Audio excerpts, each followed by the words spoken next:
Mamshi, ayan, mag-cauliflower tayo day in oyster sauce. I don't think lalagyan pa ng garlic salt, oyster sauce yata is okay na. Ayan. Preparing.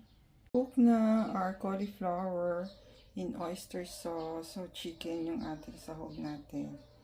We're not sure if we're gonna put garlic salt. Baka pwede na yung oyster. Sibuyas, bawang, gigisa natin ang chicken before natin ilagay ang ating cauliflower. Let's start cooking. Natin ang sibuyas and bawang.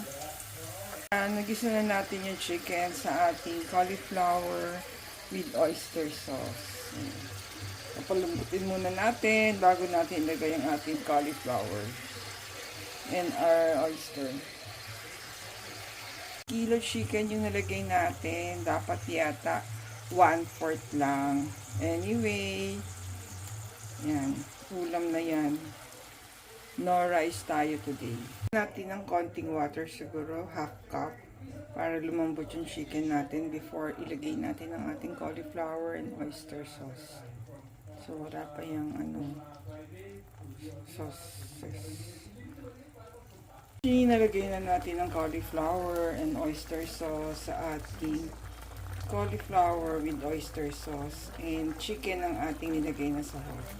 Sana magustuhan ni Pops yung ating lunch today, Sunday lunch. At ang ating cauliflower, chicken in oyster sauce.